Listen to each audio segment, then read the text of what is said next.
C'est ici, au Collège de la Forêt à Trénoux, dans le Loiret, qu'est né notre projet de mémoire. Nous sommes alors en 4e. Samson et Clarisse sont missionnés pour interviewer le principal du collège, Monsieur Philippe Lacour, qui a donné son accord pour que ce projet voie le jour. Nous avons été retenus pour participer au projet de mémoire quand l'écho de nos voix redonne vie à Mireille, Jacqueline et Henriette Corman.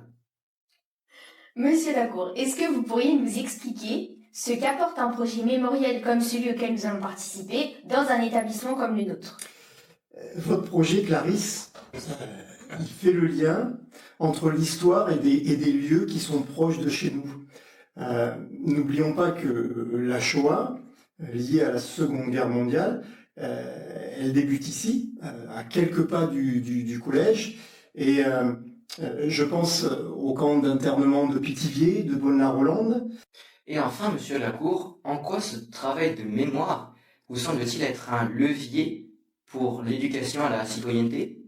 Et en quoi favorise-t-il la transmission des valeurs de la République?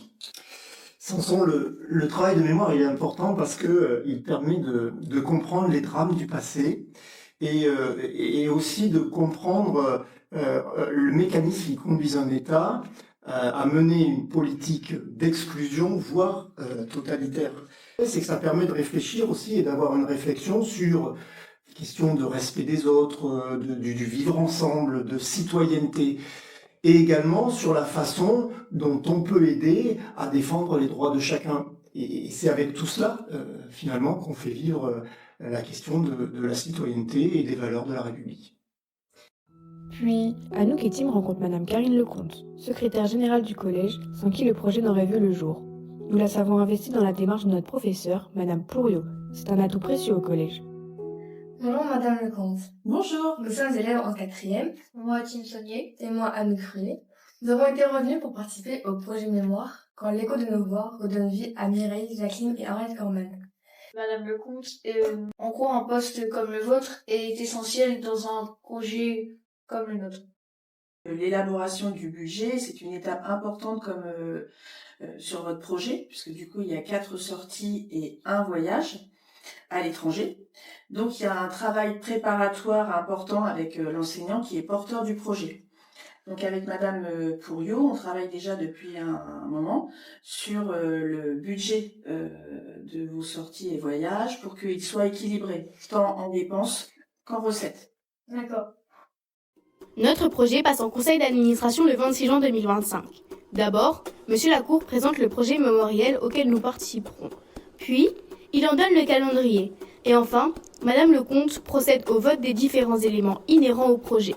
Mais voilà rassuré, je peux informer mes camarades que le projet a obtenu l'unanimité des voix. Avant le départ en grandes vacances, nous sommes accueillis au collège par Monsieur Lacour et Madame Pourriot. Ils souhaitent nous présenter les enjeux de ce projet pédagogique mémoriel qui va faire de nous de véritables ambassadeurs de la mémoire. Je suis ravi de vous accueillir au collège de Trénoux dans cette salle polyvalente. C'est le lancement ce soir d'un projet mémoriel ambitieux. C'est pas un travail de mémoire, ça va au-delà. C'est un chemin de mémoire.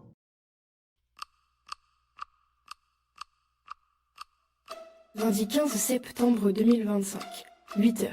Notre chemin de mémoire débute. Nous quittons le collège, accompagnés de Madame Pourriot, Madame Bernat, Madame Lecomte, Monsieur Pipeau et Monsieur Blanc. Nous savons que nous allons dans un musée, le Cercil, mais nous ne savons pas très bien ce que nous allons y découvrir. La Shoah, un mot qu'emploient souvent nos professeurs, est un terme qui nous laisse circonspects. Nous n'avons pas encore bien conscience des enjeux de ce sujet. Bonjour à tous. Bonjour. Bienvenue. Et donc, je voulais vous souhaiter tout d'abord la bienvenue dans ce lieu ici, qui est le Cercil, centre d'études et de recherche sur les camps d'internement dans le Loiret. Ce qui va nous intéresser, c'est de voir comment cette histoire s'articule à l'histoire d'un génocide en Europe. Comment, en partant d'une dimension plus locale, d'une histoire individuelle, d'une histoire familiale, comment cette histoire-là, elle témoigne aussi de ce qu'a été un génocide en Europe. Et à travers vos recherches, vous pourrez en déceler les mécanismes. Première étape, découverte du CERCIL, musée mémorial des enfants du Veldiv. 2 activités pédagogiques nous attendent, une visite participative du musée et un atelier portant sur les archives. Quel est le lien entre ce musée et l'histoire de Mireille, Jacqueline et Henriette Corman? Nous sommes à la fois curieux et impatients. Dans cet atelier, nous étudions le contexte de la Seconde Guerre mondiale. En juin 1940, la France est vaincue. Le maréchal Pétain prend le pouvoir et instaure une politique avec des lois raciales et antisémites. Comprendre ces décisions politiques, c'est comprendre comment la vie de la famille Corman bascule ensuite. Dans la cour du musée, nous découvrons les restes d'une baraque du camp de Bonne-la-Rolande. Ici, nous imaginons les conditions de vie des 3 petites filles Corman, enfermées pendant 2 mois, leurs attentes, leurs espoirs, leurs peurs. Ces murs portent encore leur histoire. Cette partie du musée s'appelle « Il n'y a plus que des gosses ». À Bonne-la-Rolande, Mireille, Jacqueline et Henriette retrouvent les enfants restés seuls dans le camp. Seules, elles aussi. Elles doivent survivre, attendre, vivre dans la peur. Notre atelier porte sur la Shoah. Shoah est le nom donné à la persécution et à la destruction des Juifs d'Europe pendant la Seconde Guerre mondiale. Savoir ce que fut la Shoah, c'est comprendre cette tragédie pour mieux appréhender les mécanismes qui conduisent au rejet de l'autre. Nous pénétrons ici dans le mémorial des enfants, un lieu chargé de mémoire et d'émotions. Ici sont rassemblées les photographies des enfants internés dans les camps du Loiret. Parmi eux, Mireille, Jacqueline et Henriette, dont nous suivons le parcours. Ces images figent des visages d'innocence brisés, témoins silencieux d'une tragédie humaine immense. Chaque regard, chaque sourire disparu nous interpelle profondément. Ce mémorial nous rappelle l'horreur des camps, mais aussi la nécessité de garder vivante la mémoire de ces enfants disparus. En traversant cet espace, nous portons leur histoire. Nous devenons des gardiens de leurs souvenirs pour que jamais l'oubli ne gagne. Voici Mireille, Jacqueline et Henriette Corman. Nous serons leur voix jusqu'à la fin du chemin. Lors de notre seconde activité, nous découvrons une archive particulière. Une archive à laquelle nous ne nous attendons pas. La dinette de Mireille. Qu'est-ce que vous pensez de cet objet qui reste? C'est joli, c'est précieux. C'est comme des vrais, mais en petit. Ouais, très bien. Alors, c'est bien que vous ayez fait le lien avec vos propres dinettes, vos souvenirs de dinettes. Il y a des trucs en plastique. Il y en avait aussi en porcelaine. Vous savez comme c'est beau. Alors moi, je voudrais que vous fassiez un lien, c'est que aujourd'hui, on est au CERCIL, on est le 15 septembre, première étape de notre chemin de mémoire. Et aujourd'hui, on est venu ici, notamment aussi pour ça, c'est que la mémoire aujourd'hui de Mireille Corman, et donc de ses 2 petites sœurs, elle est ici. C'est la trace, la dernière trace qu'il nous reste de Mireille Corman et de ses petites sœurs. Donc notre première étape, c'est ça, c'est de partir d'où se trouve la mémoire aujourd'hui des petites filles Corman. Et ça va être à nous d'endosser la responsabilité de retracer leur parcours à partir de Montargis le 9 octobre, donc dans 3 semaines. Pour terminer, on va faire de la place pour un autre objet que vous allez regarder, qui n'est pas un document d'archives, qui est un document produit à partir des archives, pour voir les traces que l'on peut retrouver de la déportation des Corman. Nous observons attentivement cet énorme livre qui fait défiler tant et tant de noms. Nous tournons les pages successivement pour y chercher le nom de celles qui nous ont conduits ici, aujourd'hui. Retrouver leur nom dans cet immense livre nous fait comprendre que nous avons une grande responsabilité. Nous nous devons d'honorer leur mémoire par notre engagement citoyen. C'est alors que nous parvenons à la lettre K. Les Corman, ils sont là, dans ce livre. Parents et enfants. Notre visite s'achève. Nous avons l'immense plaisir de rencontrer furtivement Madame Hélène Moucharzé, à l'initiative de la création du CERCIL en 1991. Nous sommes très honorés de sa présence. Tout d'abord, nous souhaitons remercier très sincèrement tous nos partenaires institutionnels et financiers dont la présence et le soutien aujourd'hui témoignent d'un véritable engagement en faveur de la mémoire et de l'éducation. Sans eux, sans vous, ce projet n'aurait vu le jour. 50 élèves de 3e du Collège de la Forêt, engagés dans le projet européen Convoi 77, portent ce projet avec sérieux, exigence et émotion. Je crois sincèrement que leur travail et leur engagement sont une réponse vivante à l'oubli, une manière de faire vivre la mémoire par la parole et la connaissance.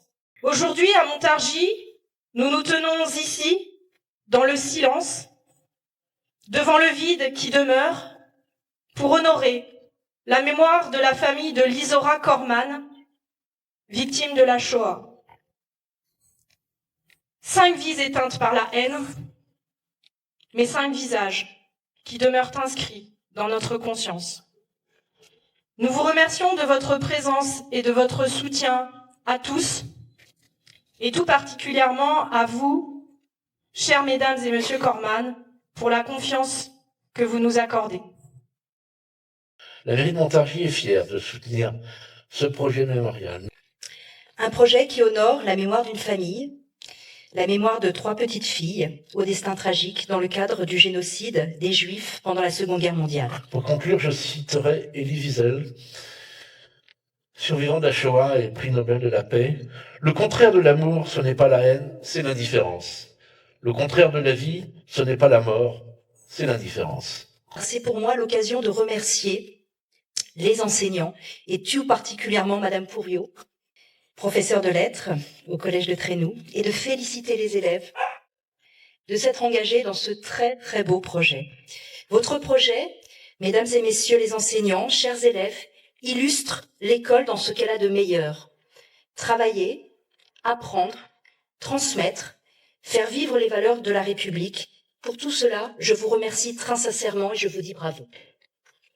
Me retrouver ici, devant ces jeunes, et c'est à eux surtout que je m'adresse, pour leur dire notre admiration, notre fierté devant ce travail, ainsi qu'à Marie. Cette pose de pavé de mémoire, tout comme la biographie de cette jeune fille Mireille et de ses jeunes sœurs Jacqueline et Henriette, contribuera à préserver leur mémoire de l'oubli, dans lequel des hommes débordants de haine voulaient les faire tomber.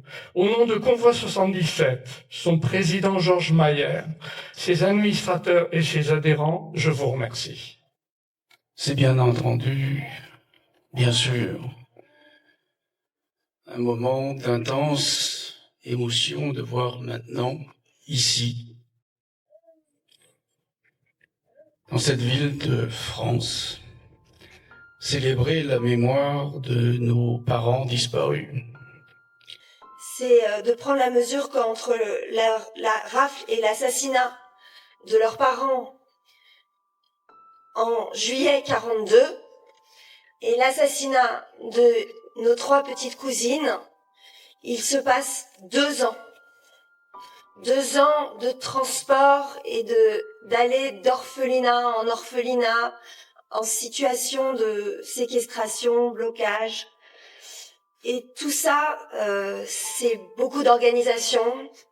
Ça implique la police et la gendarmerie française, et beaucoup de témoins, beaucoup d'acteurs, toute une temporalité qui implique aussi des gens qui ont résisté, qui ont fait évader des enfants, il faut le dire. L'émotion ici, c'est que le souvenir surgit du travail de mes filles, lequel est lui-même relayé alors ensuite, et c'est tout le mérite de vous tous qui êtes là. Et je veux saluer particulièrement, et c'est tellement important, dans une époque qui aujourd'hui devient un petit peu trouble, de voir toutes les autorités de l'État et des collectivités locales témoigner par leur présence l'intérêt qu'elles portent à ce sujet. Il y a une personne qui était dans ces murs, dans cette ville, et dont vous avez mentionné le nom, mais dont on a très peu de traces, pas la moindre photo, qui s'appelle Nathan Russe, dont les petites filles appelaient Biba. Ils sont ensuite venus tous ensemble ici, je pense qu'ils ont vécu ensemble ici, ou en tout cas, toujours à proximité. Je pense que c'est aussi le moment de le mentionner. Voilà. Merci. Et voilà, j'espère que en apprenant cette histoire, les élèves d'aujourd'hui, je vous remercie de vous occuper de cette mémoire. C'est aussi cela que vous retiendrez. Et voilà. Merci encore beaucoup de nous réunir dans cette mémoire. Et voici donc le message que je voulais porter ici et qui doit se conclure essentiellement par la gratitude que, au nom de toute notre famille, je veux exprimer ici à Monsieur le maire, à Monsieur le sous-préfet, à Madame la directrice de l'académie et à toutes les personnalités qui ont voulu ici aussi trébucher sur ces pavés et pour dire qu'elles sont présentes et dans ces temps difficiles peut-être qui s'annoncent dans des prémices inquiétants, témoigner que la résistance est toujours présente. Présente particulièrement aussi, et ce sera le mot de ma fin, par la présence vivante de tous les élèves que Madame Pourriot a réunis ici, que vous ayez voulu tous témoigner par vos efforts l'intérêt que vous portez à ce sujet pour être demain, peut-être déjà aujourd'hui, ceux qui résisteront au poison. Brecht parlait de la bête immonde, peut-être qu'elle est là et qu'elle rôde. Je vous remercie. Nous sommes réunis pour ancrer dans le sol de Montargis non pas des pierres, mais des vies. Ce projet n'est pas seulement un acte de commémoration, il est vraiment le point de départ d'une formidable enquête mémorielle menée par les élèves du collège de Trénoux, sous l'impulsion de leur professeur que je veux vraiment remercier ici, Madame Marie Pourriot. Vous, chers élèves, vous n'êtes pas de simples spectateurs. Vous devenez des acteurs de la mémoire. Vous ne faites pas que regarder le passé. Vous le rendez intelligible pour le présent. Vous devenez des passeurs de mémoire. C'est pourquoi votre travail, chers élèves, est si fondamental. Hannah Arendt nous a prévenus d'un danger terrible, je la cite. C'est dans le vide de la pensée que s'inscrit le mal. Votre projet est précisément tout le contraire de ce vide. Il est un acte de pensée, de recherche et d'humanité.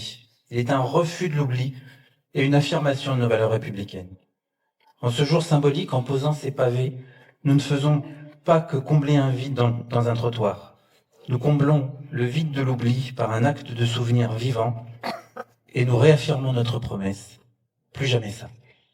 Vive la République, vive la France. Mesdames, Messieurs, en vos grades et qualités, chères Mesdames et Monsieur Corman, nous sommes 50 élèves de 3e du Collège de la Forêt, à Trénoux. Nous avons l'honneur et la responsabilité, en ce jour, d'honorer la mémoire de Mireille, Jacqueline et Henriette Corman, filles de Lisora et Shawa Corman.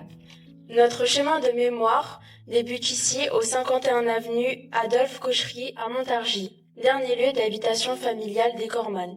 Pourquoi le 9 octobre 2025 ? Car le 9 octobre 1942, Mireille, Jacqueline et Henriette Corman sont arrêtées. Pour leur rendre hommage, que l'écho de nos voix fasse résonner la narration de leur histoire, ponctuée d'extraits poétiques.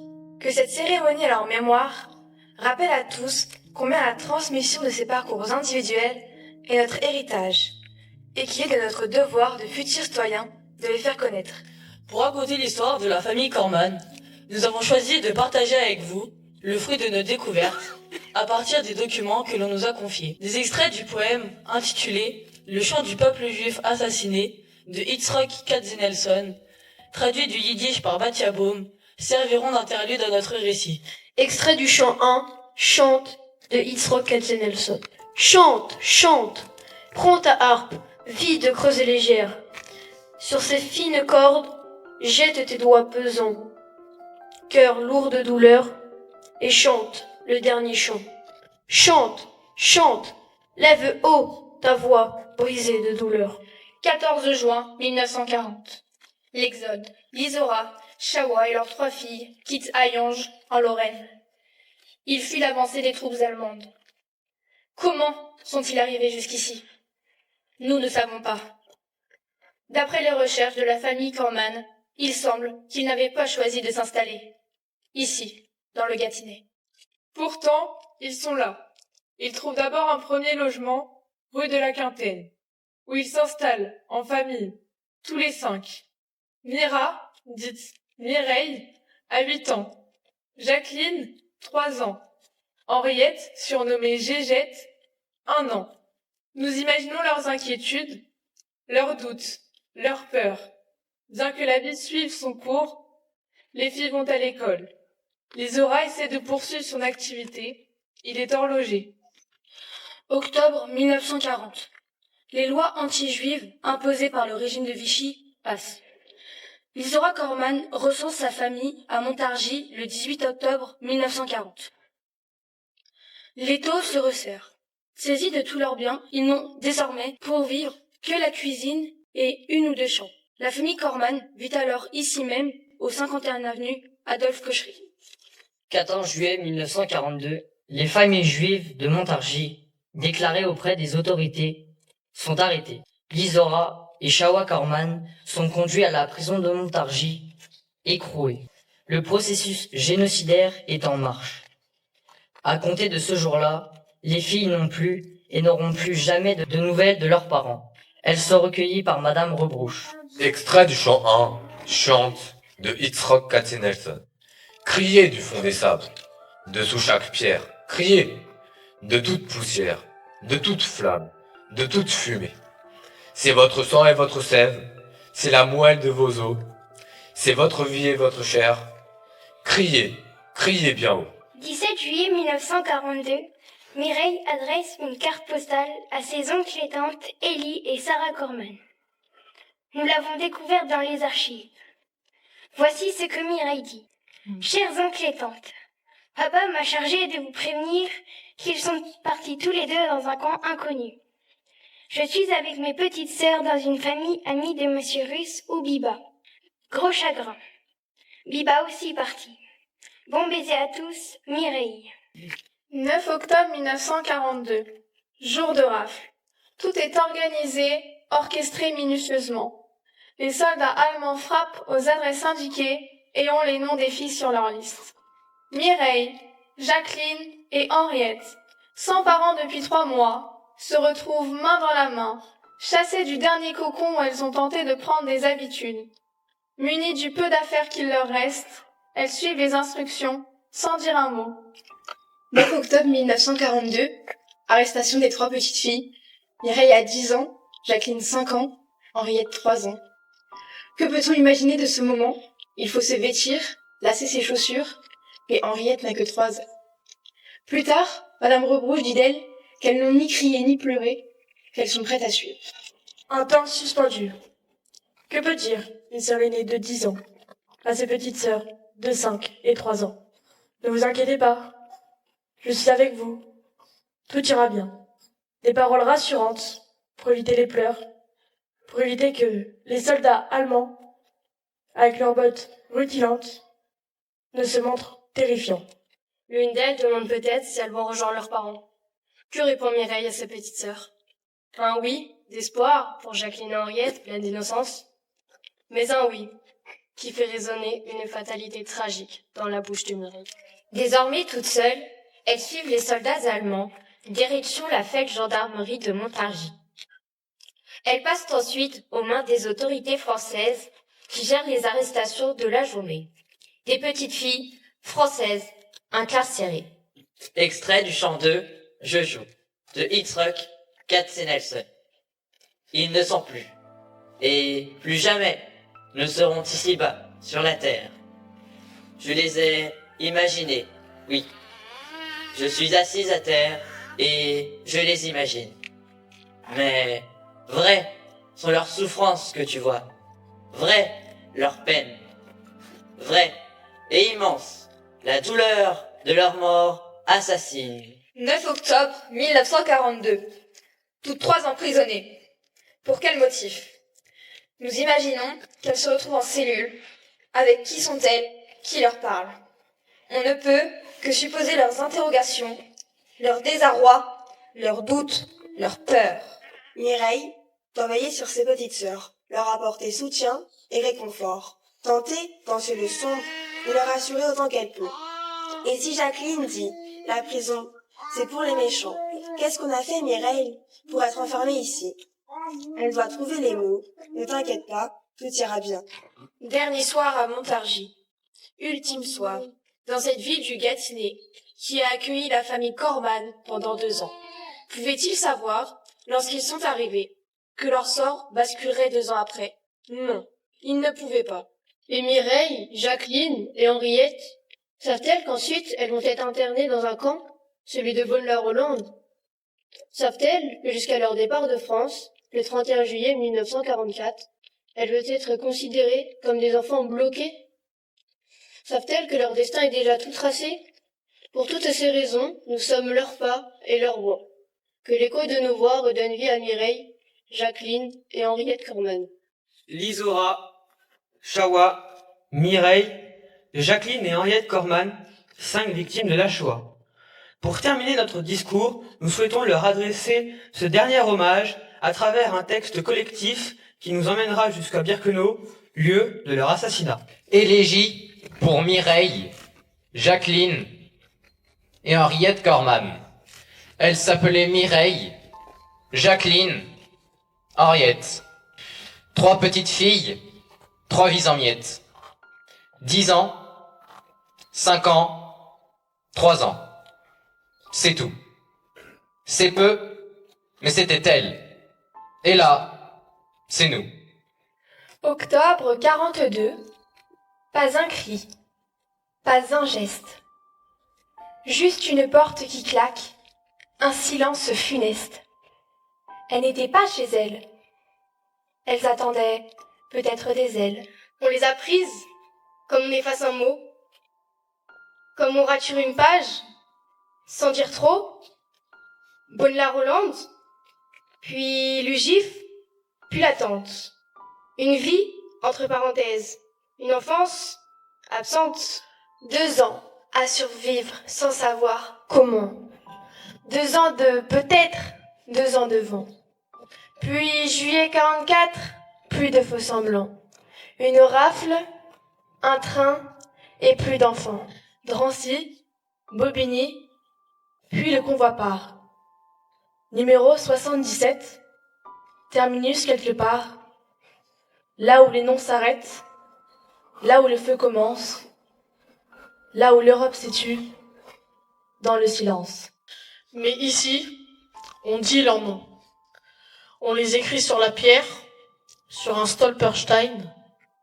On les enseigne, on les transmet, parce que tant qu'on se souvient, elles vivent en secret. Mireille, Jacqueline, Henriette. 3 souffles, 3 étoiles discrètes. Que jamais nos voix ne les trahissent. Que l'école les dise. Et que la mémoire les hisse. Nous vous remercions d'avoir écouté nos 29 voix. Notre hommage s'achève maintenant, dans le silence des gestes. D'abord, 5 pavés, posés comme des pierres d'éternité. Enfin, 50 roses, tel l'écho visible de notre passage, pour redonner vie, par nos pas symboliques, à Mireille, Jacqueline et Henriette Corman. Monsieur Lizora Corman, né en 1898, assassiné à Auschwitz en 1942. Madame Shawa Korman, née en 1903,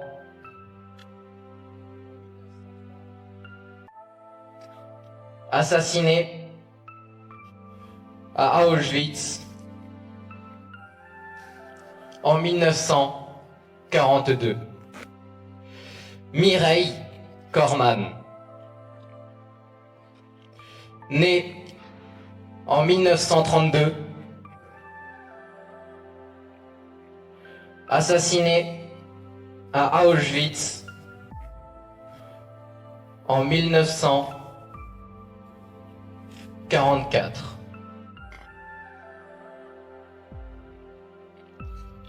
Jacqueline Korman, née en 1937,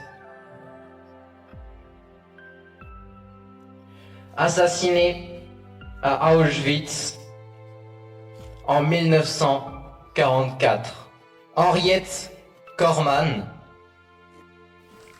née en 1939, assassinée à Auschwitz en 1944.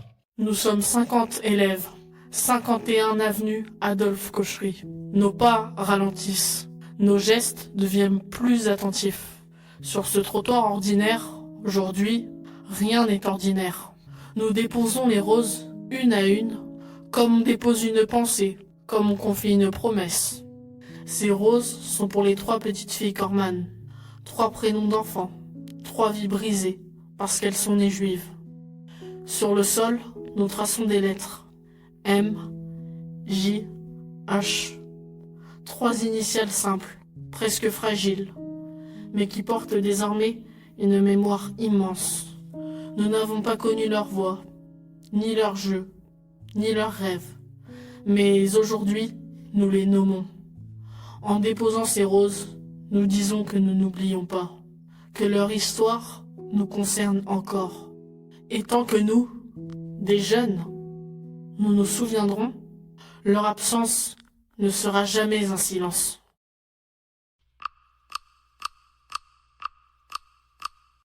Nous arrivons à Bonne-la-Rolande.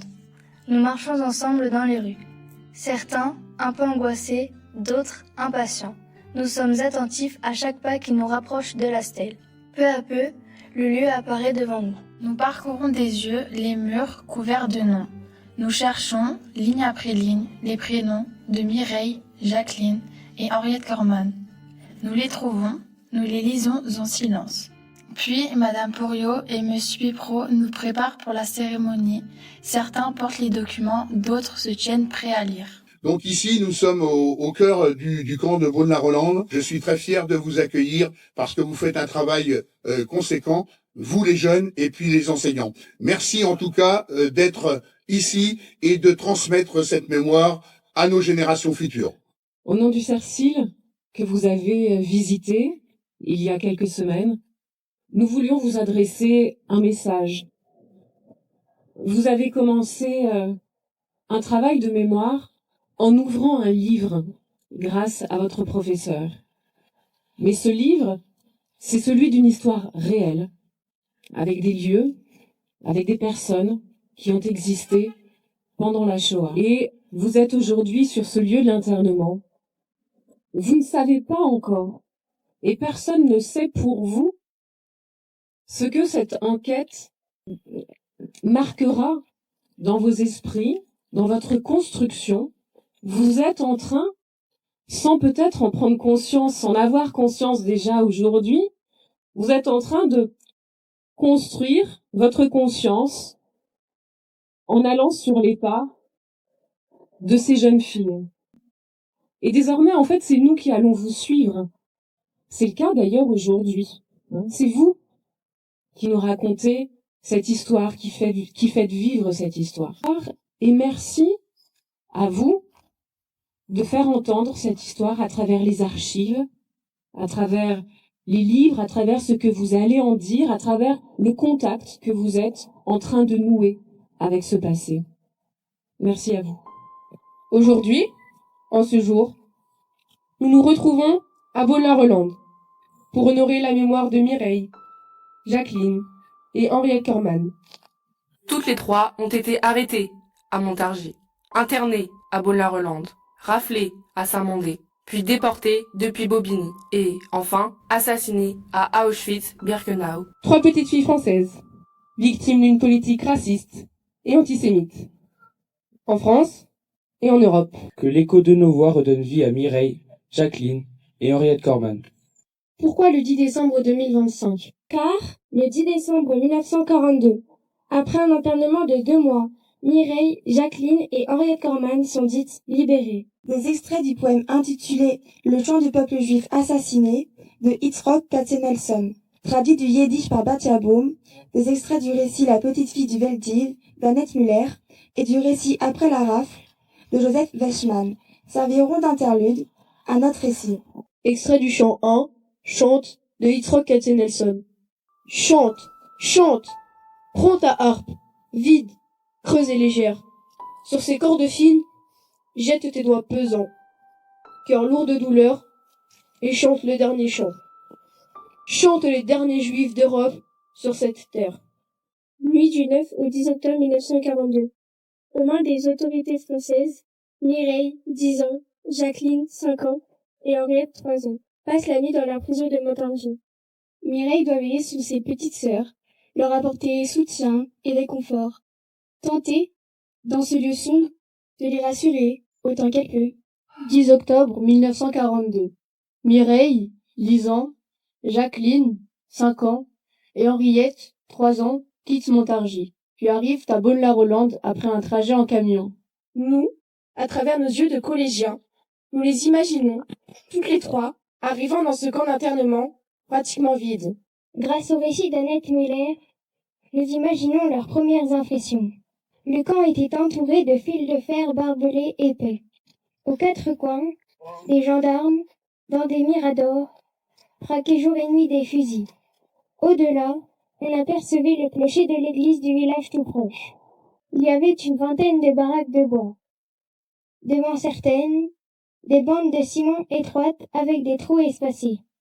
Les latrines. Nous avions peur d'y aller. D'énormes vers blancs y grouillaient. Extrait du chant 1, Chante de Yitzhak Katzenelson. Comment chanter? Comment ouvrir la bouche et chanter? Moi qui suis resté seul et dernier. Ma femme et mes enfants, mes 2 petits. Horreur! M'étreint à l'horreur. On pleure. J'entends au loin des pleurs. Octobre à décembre 1942. Mireille, Jacqueline et Henriette Corman. 3 prénoms qui résonnent dans nos têtes. Que font-elles pendant ces 2 longs mois d'automne, au cours desquels il fait sûrement froid ou venteux? Au Cercil, nous avons vu un fragment de baraque, un chalet, que les 3 petites filles se partagent sûrement dans la baraque numéro 16. Nous les imaginons se serrer les unes contre les autres.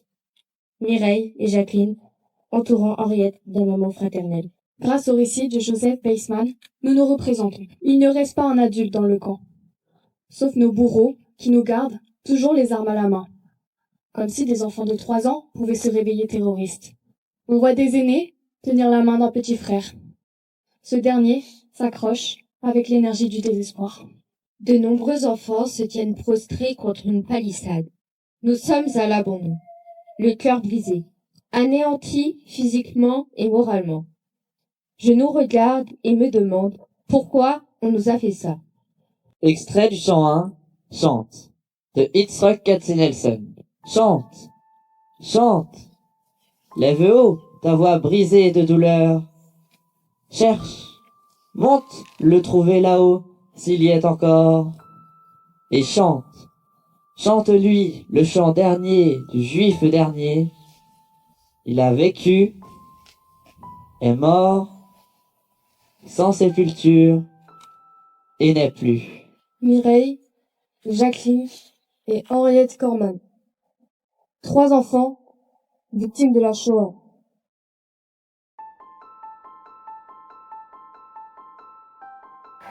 Elle s'appelait Mireille, Jacqueline, Henriette. 3 petites filles, 3 vies en miettes. 10 ans, 5 ans, 3 ans. C'est tout. C'est peu, mais c'était elle. Et là, c'est nous. Octobre 42. Pas un cri. Pas un geste. Juste une porte qui claque. Un silence funeste. Elle n'était pas chez elle. Elle s'attendait peut-être des ailes. On les a prises comme on efface un mot. Comme on rature une page, sans dire trop. Bonne-la-Rolande, puis l'Ugif, puis l'attente. Une vie entre parenthèses, une enfance absente. 2 ans à survivre sans savoir comment. 2 ans de peut-être, 2 ans de vent. Puis juillet 44, plus de faux semblants. Une rafle, un train et plus d'enfants. Drancy, Bobigny, puis le combat part. Numéro 77, terminus quelque part, là où les noms s'arrêtent, là où le feu commence, là où l'Europe s'étue, dans le silence. Mais ici, on crie leurs noms. On les écrit sur la pierre, sur un stolperstein. On les enseigne, on les transmet, parce que, tant qu'on se souvient, elles vivent en secret. Mireille, Jacqueline, Henriette. 3 souffles, 3 étoiles discrètes. Que jamais nos voix ne les trahissent, que l'école les dise, que la mémoire les hisse. 3e étape de votre chemin de mémoire. Nous avons marché vers la gare. Nous savions où nous allions. Elle ne le savait pas. 10 décembre 1942, 10 décembre 2025. 83 années nous séparent. Et pourtant, nous avons marché, à leur place, sur leurs traces, sur le même chemin. Nous avons foulé le même sol, entre les mêmes murs, les mêmes arbres. Les pierres n'ont pas oublié. Nous avons marché. Le sol a crissé sous nos pas. Le même silence, le même froid. Nous imaginons leurs visages, leurs mains qui se serrent, leurs questions sans réponse. Des enfants encadrés par des gendarmes. Peut-être que certains ont détourné le regard, ou baissé la tête, ou pleuré en cachette. Nous avons cheminé pas après pas, 1 kilomètre et quelques mètres. Mais pour elle, c'était un voyage sans retour. Le dernier chemin à pied avant le train, le dernier regard sur le ciel de Beauce, le dernier souffle d'air libre. Dans nos esprits, les images se superposent. La route d'aujourd'hui, la route d'hier, nos baskets, leurs souliers, nos motos chauds, leurs blouses fines, nos visages libres, leurs étoiles cousues. Nous marchons pour ne pas oublier. Arrivées à la gare, elles ont attendu. Longtemps, dans le froid. On leur a dit de monter dans les wagons. Des wagons à bestiaux. Elles se sont serrées, les unes contre les autres. Henriette a-t-elle pleuré? Mireille et Jacqueline l'ont-elles consolée? Nous savons la suite. Elles ne l'ont pas su. Ou pas tout de suite. Les trains partaient chaque semaine et ne revenaient pas. Le silence s'est fait plus lourd. Le camp s'est vidé. Les jeux d'enfants se sont tus. Elle s'appelait Mireille, Jacqueline et Henriette Corman. Aujourd'hui, nous marchons à leur place. Nous marchons pour elles, pour celles et ceux dont il ne reste que des noms, des photographies, des lettres inachevées. Nous portons leur mémoire dans nos pas. Nous ne pouvons pas les ramener, mais nous pouvons dire leur nom. Nous pouvons écouter le silence. Nous pouvons regarder le ciel et continuer d'avancer. Nous marchons encore, pour que l'on se souvienne, pour que les enfants ne soient plus jamais séparés de leurs parents, pour que personne n'ait à marcher vers un train sans retour, pour que la route de Beaune-la-Rolande reste une route de mémoire, pas une route de l'oubli. Pendant plusieurs semaines, nous avons travaillé sur tous les dossiers d'archives qui nous ont permis de retracer le parcours labyrinthique des Trois Sœurs.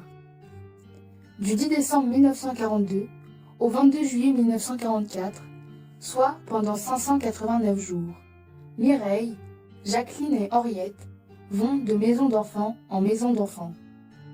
Nous avons réussi à suivre leurs traces parce que l'administration de l'UGIF note tous leurs déplacements. 3 enfants, 3 petites filles que nous avons suivis à la trace dans des archives afin de reconstituer leur parcours le plus précisément possible. 10 décembre 1942. Mireille, Jacqueline et Henriette quittent le camp de Beaune-la-Rolande. Elles ont déjà connu la violence de la persécution et de l'exclusion. Elles ont déjà connu l'arrestation et l'internement. Ce jour-là, point de non-retour. 10 décembre 1942. Direction Paris. On les transfère dans une maison d'enfants administrée par l'Union Générale des Israélites de France. Elles arrivent au centre Lamarck, centre numéro 28. Sur un registre administratif, 3 numéros apparaissent. 436 pour Henriette, 437 pour Jacqueline, 438 pour Mireille. Des cartes de ravitaillement leur sont attribuées. Elles donnent droit à quelques produits essentiels, comme des pommes de terre, du savon ou du lait. Le même jour, un rapport du comité médico-social, centre de l'UGIF, numéro 17, souligne leur comportement. On peut y lire « Madame Orviller a emmené de Beaune-la-Rolande à Lamarck 15 enfants admirablement disciplinés et parfaitement élevés. » Les enfants sont classés par âge. Jacqueline et Henriette sont considérées comme J1, c'est-à-dire âgées de 0 à 6 ans. Mireille appartient à la catégorie J2, de 7 à 14 ans. Ces numéros sont écrits à l'encre, dans un cahier, que nous avons regardé attentivement, pour suivre leurs traces. Pour l'administration, ce ne sont que des lignes, sur une page. Mais, pour nous, derrière ces numéros, ce sont 3 petites filles. Le 4 janvier 1943, elles sont transférées au centre Guy Patin, centre numéro 30. Elles sont de nouveau recensées, avec un numéro, par ordre d'arrivée. 204 pour Henriette, 205 pour Jacqueline, 207 pour Mireille. Encore un déménagement, encore un lieu inconnu, encore une nouvelle chambre, du nouveau visage, encore une nouvelle école pour Mireille, inscrite dans les registres de l'école rue Secrétan. Dans cette maison d'enfants, elles ont droit à des sorties. Le dimanche, quelques heures dehors, marcher dans les rues de Paris, voir le ciel sans barbelé, respirer sans surveillance immédiate. Quelques heures, respirer un air de liberté dans une vie étouffée. Peut-être pensent-elles à leurs parents, absents. 19 mars 1943. Nouvelle épreuve. Henriette, 4 ans, est arrachée à ses 2 sœurs. Henriette part pour le centre numéro 40, dit la pouponnière de Neuilly. Une sœur part, 2 restent. Que ressentent Mireille et Jacqueline lorsqu'elles voient partir leur petite sœur, celle avec qui elles partagent tout? L'incompréhension, la peur, l'effroi. L'émotion est vive dans le parcours que nous retraçons. Nous, pour elles. 16 et 17 avril 1943. Mireille et Jacqueline, sans leur petite sœur, continuent leur parcours, seules. Retour au centre Lamarck, centre numéro 28. Encore un déplacement. Elles retrouvent les sorties du dimanche. Elles apprennent à ne pas poser de questions, à ne pas trop espérer. Mais leur vie reste suspendue. Suspendue aux décisions des adultes, suspendue aux règles d'une politique raciste qui les désigne comme des ennemis. 1er juin 1943, Mireille et Jacqueline sont transférées au centre numéro 64, à Saint-Mandé. Elles vont à l'école, elles apprennent des leçons, elles écrivent peut-être des phrases dans un cahier. Dans ces gestes simples, il y a une forme de résistance. Continuer à apprendre, continuer à grandir, et peut-être continuer à espérer, ou à rêver. Un court moment, L'enfance semble reprendre ses droits, mais ce n'est qu'une parenthèse fragile. 23 août 1943. Petit bonheur. Henriette retrouve ses 2 grandes sœurs à Saint-Mandé. Les voilà de nouveau réunies. 3 sœurs dans la même chambre, peut-être. Il nous plaît d'avoir cette idée. 3 sœurs qui se parlent le soir. 3 sœurs qui se promettent de rester ensemble. Pendant plusieurs mois, Mireille, Jacqueline et Henriette vivent à Saint-Mandé. Pendant près d'1 an, elles vivent ensemble. Elles vont à l'école, elles traversent les saisons. Elles attendent sans savoir quoi attendre. Elles participent à une photographie de groupe en décembre 1943. Sur cette photographie, leurs visages sont parmi ceux des autres enfants. À cet instant précis, rien ne permet d'imaginer la tragédie qui les attend. Mais la haine antisémite continue d'organiser la persécution. Les enfants juifs sont toujours traqués, même dans les maisons censées les protéger. 22 juillet 1944. Tout bascule. Les forces d'occupation organisent la rafle des maisons d'enfants de l'UGIF. Grâce à toutes les personnes qui nous ont aidés, l'association Comage, Madame Mélanie Perron de l'Université de Pennsylvanie et Madame Sylvie Zenouda, nous confirmons que les 3 filles sont bien ensemble ce 22 juillet 1944 à Saint-Mandé, bien que sur des documents, Henriette soit indiquée comme étant à Neuilly. Ce jour-là, elles sont arrêtées et conduites à Drancy. La fatalité tragique de leur parcours nous rend grave. Mireille, matricule 25 556, à 12 ans. Jacqueline, matricule 25 557, à 7 ans. Et Henriette, matricule 25 558, à 5 ans. 1er avril 2026. Notre chemin de mémoire se poursuit. Nous nous dirigeons sur le site mémorial de Drancy, à la Cité de la Muette. Le 22 juillet 1944, comme nous, Mireille, Jacqueline et Henriette sont conduites en car, ici, dans cet immense camp, après avoir été raflées au centre numéro 64 de Saint-Mandé. Et nous avons l'immense chance d'être accompagnés dans notre visite par la famille Corman, Monsieur et Madame Corman, ainsi que leurs 2 filles, Chloé et Esther. Au mémorial, nous apprenons que le camp est organisé en 5 blocs de 4 étages chacun. Tout est minutieusement et rigoureusement géré. Ainsi, à Drancy, une véritable logistique de circulation des internés, d'escalier en escalier, est mise en place, de l'escalier 22 à l'escalier 1. Sur les fiches de Drancy de Mireille, Jacqueline ou Henriette, que nous avons apprises à décoder, nous observons un B bleu en lettres majuscules, qui signifie immédiatement déportable. On y reconnaît leur numéro de matricule. 25 556 pour Mireille, 25 557 pour Jacqueline et 25 558 pour Henriette. On observe enfin les chiffres 7 et 2, inscrits à 2 endroits sur leur fiche. Cela signifie qu'elles sont placées à l'escalier 7, 2e étage, dès leur arrivée à Drancy. Au mémorial de Drancy, nous approfondissons nos connaissances car nous apprenons que dans la logistique du camp, les escaliers 5 à 1, par ordre décroissant, sont les escaliers de la déportation. Ainsi, lorsque les internés arrivent à ce niveau du camp, leurs conditions de vie sont encore plus terribles. Les 3 sœurs se voient alors coupées du monde. Elles n'ont plus d'accès à la cour, plus de sorties quotidiennes, plus d'accès aux toilettes. C'est la fin de leur parcours, ici, à Drancy. À Drancy, le temps d'un échange en visio, nous avons eu l'immense chance de rencontrer Agathe Berman, la fille d'Annette Tobaz. Elle a partagé avec nous les souvenirs épars de sa maman, qui fut sauvée in extremis de la déportation avant la rafle du 22 juillet 1944. Annette est à droite de Jacqueline, sur la photographie de Saint-Mandé. Ce fut pour nous un moment très particulier, et nous remercions vivement Madame Berman de nous avoir accordé ce temps précieux.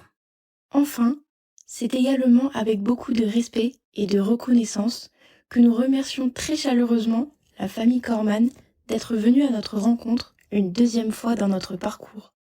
Nous avons posé des questions à tous les membres de la famille, ce qui nous a permis de comprendre encore davantage l'importance d'être des passeurs de mémoire et d'appréhender, avec plus de conviction, l'engagement citoyen que représente la lutte contre le racisme.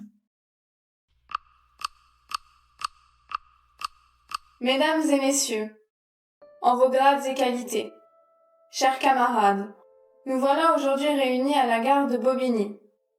Ce lieu semble calme, presque ordinaire, mais il porte une mémoire lourde et silencieuse. Ici, des trains sont partis vers la mort. Ici, des enfants ont été arrachés à leur vie. Aujourd'hui, nous ne parlons pas de chiffres. Nous parlons de 3 sœurs, 3 enfants, 3 vies.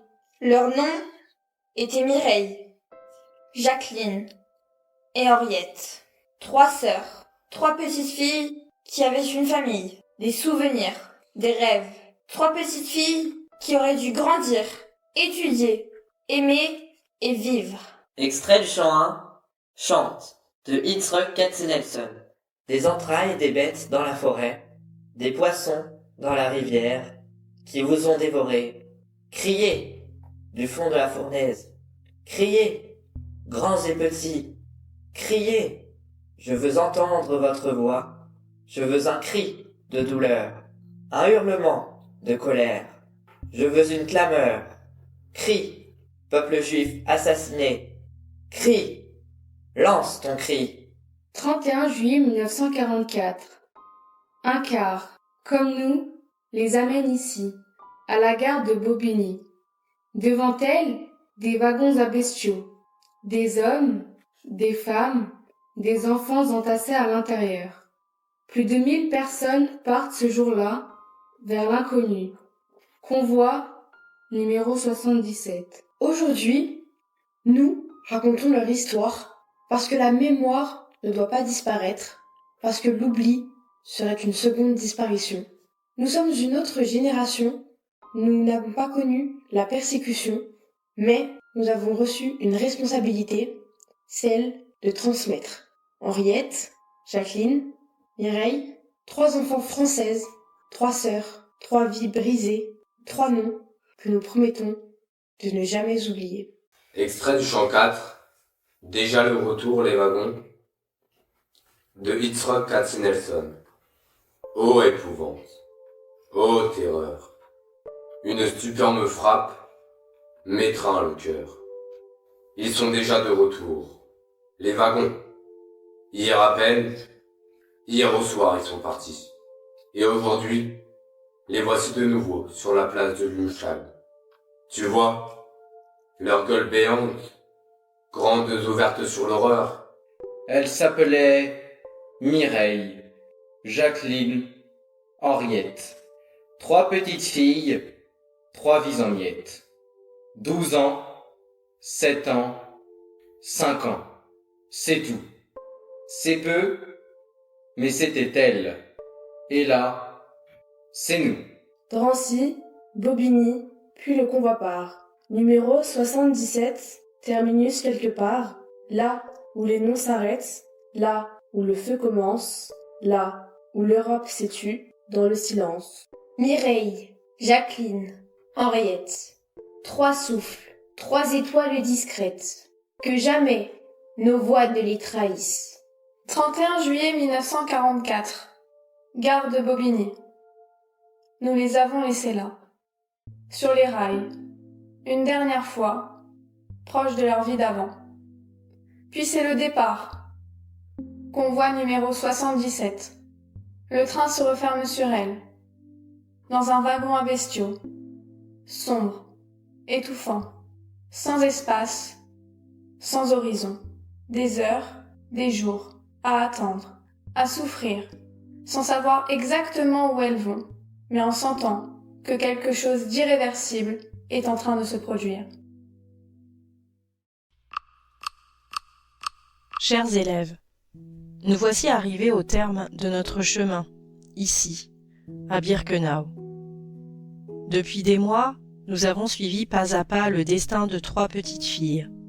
3 enfants françaises, Mireille, Jacqueline et Henriette. 3 visages, des rires peut-être, des rêves sûrement. 3 vies ordinaires, brusquement arrachées à l'enfance, à leur famille, à leur pays. Nous avons cherché à les connaître, à les comprendre, à les faire exister à nouveau. Nous avons parcouru les lieux qu'elles ont traversés, reconstitué leur histoire, tenté de mesurer, sans jamais vraiment y parvenir, ce qu'elles ont subi. Et aujourd'hui, ce chemin nous conduit ici, à Birkenau, ici où leur trace s'interrompt. Alors nous sommes là, avec elles, non pas seulement pour nous souvenir, mais pour leur redonner une présence, une place parmi nous. Car si leur vie a été brisée, leur mémoire, elle, nous a été confiée. Extrait du chant 1, Chante, de Yitzhak Katzenelson. Venez tous, de Treblinka, d'Auschwitz, de Sobibor, de Béouget, de Ponard. Venez d'ailleurs encore, et encore, et encore. Les yeux exorbités, le cri figé, un hurlement sans voix. Sortez, des marais, des boues profondes où vous gisiez enlisés, des mousses putréfiées. Apparaissez, surgissez à mes yeux. Venez tous, venez. Je veux vous voir tous. Je veux vous contempler. Je veux sur vous, sur mon peuple assassiné, jeter mon regard muet, atterré.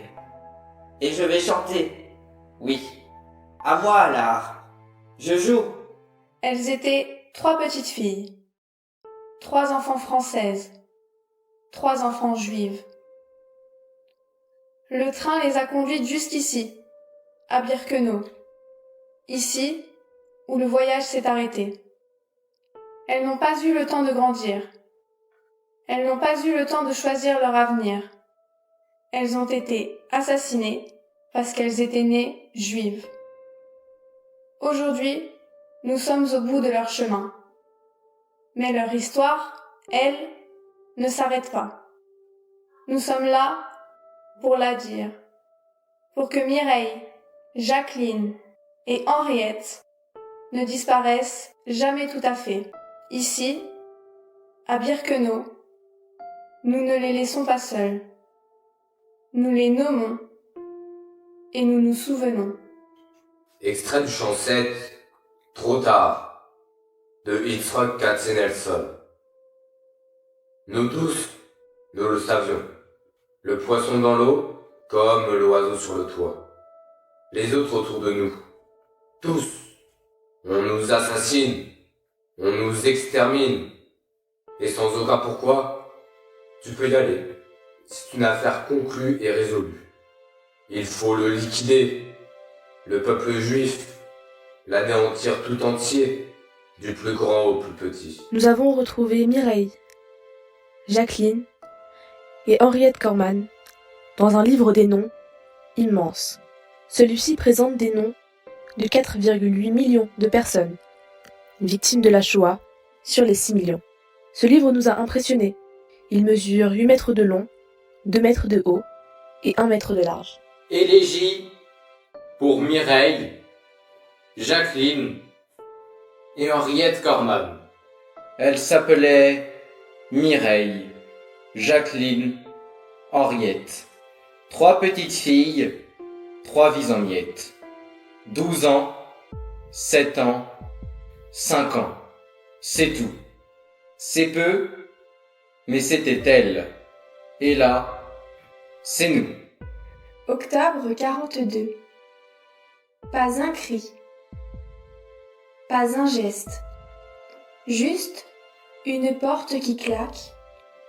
Un silence funeste. Elles n'étaient pas chez elles. Elles attendaient peut-être des ailes. On les a prises comme on efface un mot, comme on rature une page, sans dire trop, Baudelaire-Hollande, puis l'UGIF, puis l'attente. Une vie entre parenthèses, une enfance absente. 2 ans à survivre sans savoir comment. 2 ans de peut-être, 2 ans de vent. Puis juillet 44, plus de faux semblants. Une rafle, un train et plus d'enfants. Drancy, Bobigny, puis le convoi part. Numéro 77, terminus quelque part. Là où les noms s'arrêtent, là où le feu commence, là où l'Europe s'étue, dans le silence. Mais ici, on crie leurs noms. On les écrit sur la pierre, sur un Stolperstein. On les enseigne, on les transmet, parce que, tant qu'on se souvient, elles vivent en secret. Mireille, Jacqueline, Henriette, 3 souffles, 3 étoiles discrètes. Que jamais nos voix ne les trahissent, que l'école les dise, que la mémoire les hisse. Le chemin que nous avons parcouru ne s'arrête pas ici. Il continue en chacun de vous, dans ce que vous direz, dans ce que vous transmettrez, dans l'attention que vous porterez aux autres et dans votre refus de l'indifférence. Que ces roses ne soient pas seulement un hommage, mais une promesse. La promesse de ne pas oublier, la promesse de dire, la promesse de rester humain. Merci à tous pour votre engagement sincère dans ce projet mémoriel.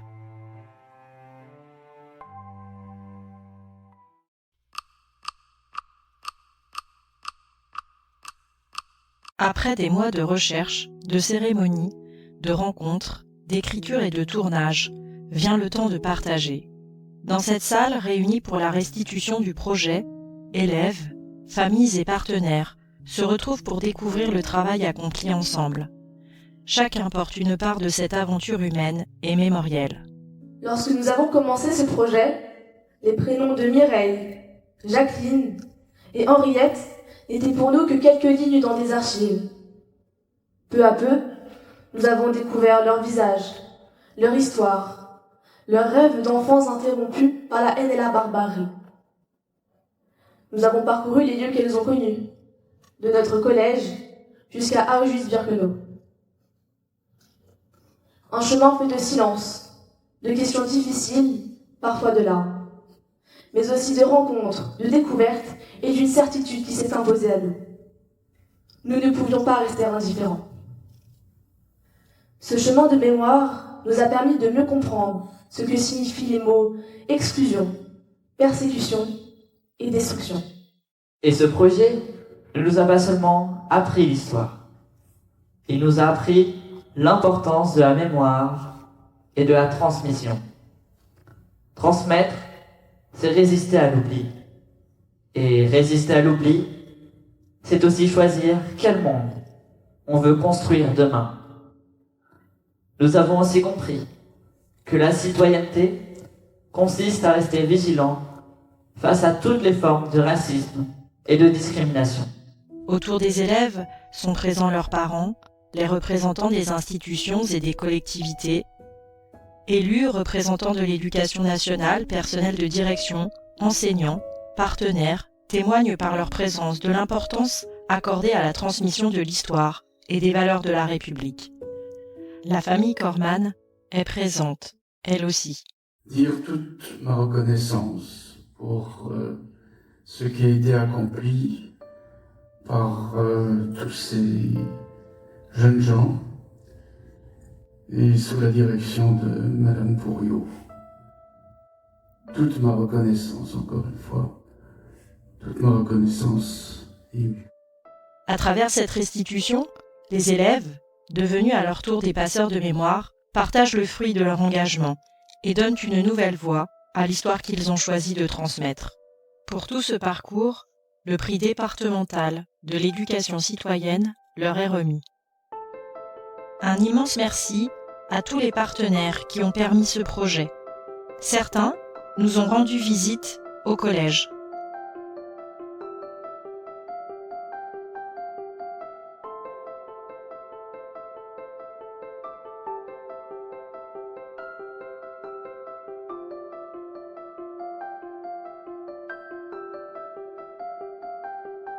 Ou sur nos lieux de passage.